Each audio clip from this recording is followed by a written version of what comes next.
pop up live. I'm just testing out the phone live and everything. Normally I'm in the studio and I'll kind of do it from there and everything.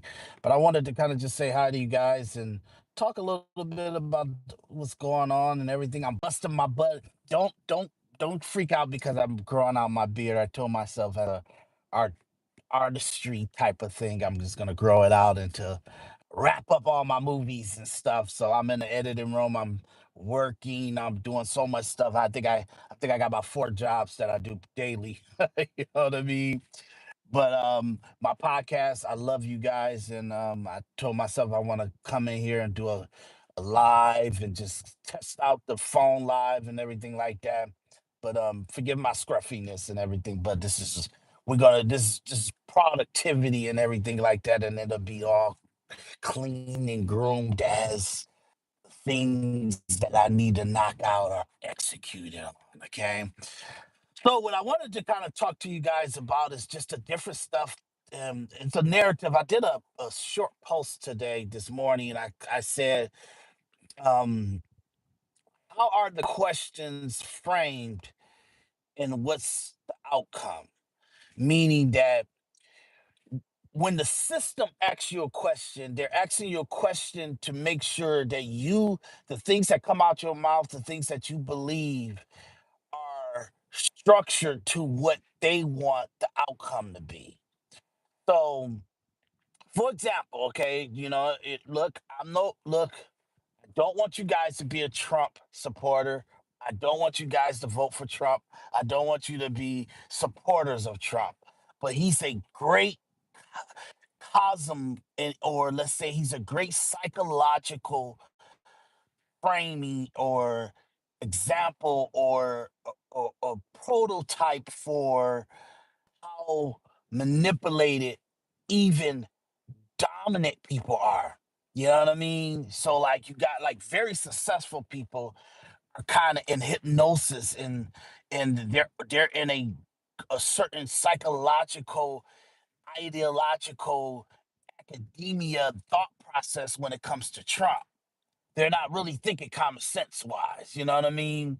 They're not thinking what's like how they would normally base it and everything like that. So I always talk about Trump to frame how even the most successful people in our culture, the most educated in our culture, can be fooled and manipulated and ideologically framed. So I always tell people I don't want to talk about everything on here because it takes me hours to talk to you guys about Donald Trump and going to like when he got a lawsuit by New York for him and his father in the 1970s about minority renting options and stuff like that, and they framed it as he was trying to only rent to white people or something like that. But it's more of an economic situation of stability. You know what I mean? Their business model was if you don't make 3 times the amount of your rent, then they were gonna kind of like decide if that was in the best interest of them renting to a person that don't make 3 times the amount of their rent because um, because it would be that you got 2/3 of your money that you make on a month to month basis to do whatever you want with, cars, groceries, shopping, whatever you want. But a third of it, you can actually afford the rent your apartment or your condo or whatever, and they don't have to worry about you falling behind and rent and all that other stuff. That was the ideology to what they did in a payment structure, but New York was becoming extremely liberal, so it decided that um, they wanted, no matter what buildings down there, no matter what the economic situation was, make it possible for anyone to be able to rent an apartment or a condo and whatever the situation was in New York. But obviously, the business owners, they're like, hey, we don't care about what color or race the person is, as long as they can stably and consistently pay their rent on or their mortgage on time. That's what the thought process was. Sorry for shaking the camera and stuff. I'm trying to frame this up right. So that's what that situation was. And I can go through the Central Park Fives. I can go through the bankruptcy. I could go through the Trump University. I could go through um, um, the Stormy Daniels. I could go through the Russia collusion. I could go through January 6th. And the thing was is that something happened with Trump that he couldn't even see in 2015, and it was that he was messing with a narrative. He was messing with control. He was messing with population management that Republicans and Democrats set the agenda like 40, 70 years ago. In 1930s was when our system, our country, America decided how it was going to manage the citizens. You get what I'm saying? Before that, it was the Wild Wild West. It was like freedom and fighting for freedom and managing and deciding or fighting for that everybody, even the slaves, deserved the freedom because they built the country and stuff like that. That's what that fight was, because it was the Wild Wild West. It was like, you got to understand, you got to go back to where the colonialists was kind of trading furs and stuff like that, to how brutal and savage it was, how the western, um like um like how you say, the western days was and stuff. And then you go into this, like this Victorian era type of stuff. You get what I'm saying? It's just, well, come Victorian era is before all the stuff, but it's all in the midst of all that stuff. But you gotta know the nuances of Homo sapien evolution to really understand, like, how do you kind of have a conversations about productivity and evolution and process of growth of a society of humans, of Homo sapiens, from, we're talking 1600s to 2026. You get what I'm saying?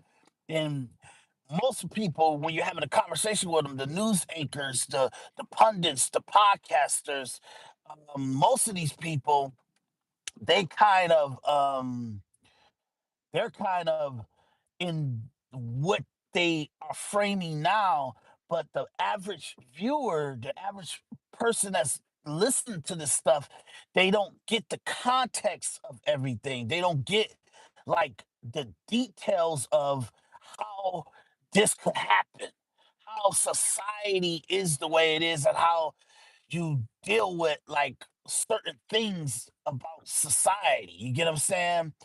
So I say that because um that's how you got to frame things to bring the average mindset into a high. I think because of the computer age and situation, this computer age, you can't be, like, mundane. You can't be surface level. You got to have in depth.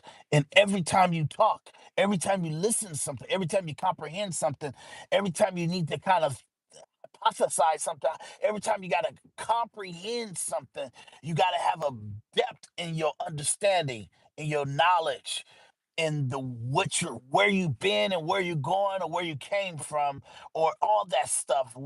Where you've been and where you came from is the same thing. But do you understand what I mean? It's the only way you're going to be able to understand a lot of the politics, a lot of the social dynamics, a lot of the change of the culture, the some of the, like, radical, very experimental things that we do, that's homo, like, it's just not accurate to cause and effect. So you can't even go into that conversation unless you understand the depth and the context of everything. Everybody likes to leave context out. Millionaires love it. Billionaires love to leave context out. Why? Because the majority of people can't understand context, and they don't even want to process it, because it makes them have to use their brain too much. So the average person, I'm talking about the average person, we're talking about 80% of the population of America, they kind of want sound bites. They kind of want things fast. So they can consume it and just make a quick decision or go along with the herd. You get what I'm saying? But the problem with that is what if the people you trust to give you information, to talk to you, to keep you update with stuff, if they're shifting everything that actually went on in their context, in their perception, in their point of view. It's not what happened, it's not what it is, it's their point of view because a collective of them decided, yeah, this is how we feel the greater good, how everybody should talk about this, everybody should communicate this, everybody should report this. That's what's going on in our society. And I say this in a few posts. That's why I said, if you look at my shorts and stuff, they're not just shorts. They're very thought-provoking questions and context of humanity and Homo sapien evolution that I think that we need to apply on a day-to-day basis. So I said that you guys have to start wondering, like, what are they talking about? What are they? Why are they saying it like that? Why are they not telling us what is? You get what I'm saying? People got to understand life is black and white, y'all. I know we want to live in a gray area. I know we can all get along better if we put ourselves in a gray area because it means that we don't have to be absolute. We don't have to put finalization on every interaction that we have, but that's the society we live in. We're not able to not finalize every interaction. We gotta do it. We have to do it now. We don't have the choice to be like trying to find polite ways of saying this, cordial and polite and um almost a diplomat with each other. We're not we each. I know I say each other a lot, but it's each other, and it's a Middle Eastern thing. I'm sorry, Central America thing. I'm sorry, but anyway, um, my biggest thing that I want to explain to you guys is that in this society, w- we cannot go another month. Literally, I'm telling you, every single month that we go, that we don't know who's driving the narrative. They always say that Donald Trump is driving the narrative and he's kind of doing stuff, he's agitating people. But no, Donald Trump was just an American citizen. You guys got to understand, all the presidents before us was chose by the system. They were chose by the political parties. They were chose by like generals. They were chose by previous presidents. They were chose by a body of government um um officials. They were chose by that. Even Obama, President Obama was chose by the Democrat Party. He was chose by the elites. Before, like 5 years before, or more than that, 7 years before Obama became president, he was he was chosen to represent Democrats at a party that Democrats and Republicans bring they who they gonna put up first, next, or who's got the most high probable position or persona that they could put up as president. They showcased this guy 5 to 8 years before he ever became president as the body or the person that was going to represent the Democrats. So yes, the people, yes, we all kind of came together and voted for President Obama because we wanted the first black president. I'm telling you, President Obama won because a lot of Republicans thought he was great and he was phenomenal and that he carried himself so well that they felt like he was a hell of a representative as the first black American president. Okay, that's why he became president. You had a lot of Republicans vote for him. You know what I mean? So, like, even like if you, everybody thought Trump was a fluke, was some Russian collusion stuff. You, he, God, and you got to say, okay, I won't say God because maybe guys, obviously Christians don't care about religion. They don't care about Christianity. And you see that in everything. You got the Pope, he's a piece of shit. You get what I'm saying? The previous Pope before it was a piece of shit. And I say that because Christians, they even hate Christianity to how they conduct themselves and the principles they supposed to live by. Even if we us degenerate unchristian folks, whoever's not 100% day to day, minute by minute Christians, they supposed to be a representative to us how to conduct ourselves in this life and get ourselves ready for heaven or our transformation over to God so he can judge us or whatever. But when you look at the things that they contradict and the degeneracy that they give a validation to, you see, they don't even really believe in their religion and stuff. So it's ridiculous to let anybody give you Christian advice or be a advocate of Christianity when every single time they talk, like even it's people on Fox News and the Fox Morning, they talk all this Christian stuff, but what they do on a day to day basis, some of the things that they think about and they actually kind of think say is totally against what they gotta what they're supposed to be representing. I know I could talk to you guys about everything, a lot of stuff, but I'm just gonna keep this short. Look, y'all, we have to understand that we're being manipulated. The, we're, the Democrats, Republicans, celebrities, podcasters, social influencers, they have the American people, the average American people, the majority American people giving up their individuality for the greater good. That's what they got. The Robert De Niro's, the Mark Hamill's, you know what I mean? Jay Z, Beyonce, Katy Perry. They all say, "Fuck what is best for individual citizens. We gotta do what's for the greater good." But what's for the greater good of what a bunch of people think is completely destructive to your individuality, to what's good and morally and great for you in your life and your family. A lot of rich people, a lot of successful people, a lot of people that's at the same time just doing a regular process of what they're doing.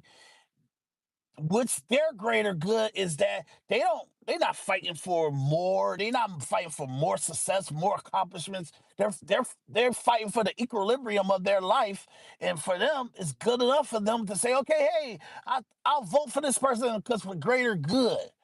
But the greater good could be a collective of ideology that's not true, that's not factual, that doesn't have any realistic notion to it if you were to truly vet it. Okay. So my point of even coming onto this podcast and just kind of doing this quick podcast with you guys, it's just to, I know I'm looking scruffy and everything, but you guys got to understand we got to post, we got to talk, we got to do a lot of stuff to put things in the lexicon, to put things in the, what we say, the, the social media capsule. You get what I'm saying? That's what at the least I do this for, because I want to put perspective and I want to put accuracy somewhere in a future that people can go and say, yeah, that's pretty accurate. You don't know if they're gonna. I try my best to make sure that they don't delete all my stuff, or flag my channel and stuff like that. But as we go, there's a lot of stuff that I do on Rumble that I couldn't even bring over here because it's just I don't know the flagging that they do. You know what I mean on YouTube. So anyway, we're being manipulated. We're being ideology of the greater good is for me. This is how I feel, y'all. for me, it's the poison of our society. It's the poison of our own individual lives.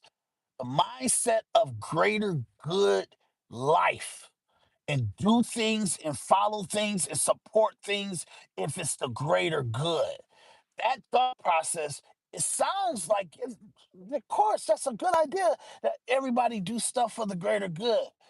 But in practice, in real life, in the real world, it could destroy people's individual lives. Because what's good for the greater good is an ideology, and it might be a completely like evil to your life.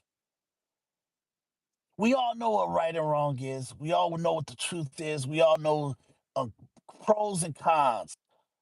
That's how you evaluate like what you should do and what you should support and everything else. But they call Donald Trump calling people ugly and little Marco and Lion Ted and Crooked Hillary and like Sleepy Biden, you know what I mean, and trolling President Obama on his birth certificate.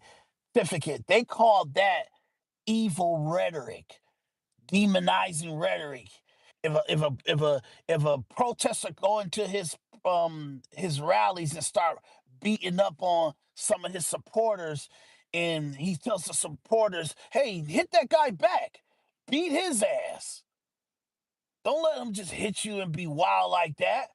They call that evil rhetoric and advocating for violence, not in the context that it was said in. And this happened for the last 10 to 12 years. It's really been going on for 15 years, but 10 to 12 years that we actually got it documented. The reason why I bring this up to y'all is because of context. Don't be a supporter of Trump. Don't be a supporter of Republicans. Republicans are weak, and the reason why this country is destroyed is because of Republicans. They were an innocent bystander to the destruction of this country. So I'm telling you, don't let other people fool you. Don't let other people lie to you. Don't let other people manipulate you. Don't let your ideology or your mindset or how you what you believe in and what you do and what your policies are and who you support. Don't let it be because a person you like do it because what they say. You look at President Obama is a highly intelligent person. Ain't no way that he can lie. I can tell you, I can show you on a day-to-day basis. He actually tells you straight up lies. It is wow. I don't know why he does it, but he does it because his greater good is the outcome he wants, not what you need. This Individual Perspective Podcast. I'm your host, Daris D. McKinney. Please like, share, and subscribe. Okay. And I'm gonna end it right there. And I know that I don't know how to end this thing because I'm just this the first time I'm using it. So I'm gonna hit this. Yep. See you guys soon.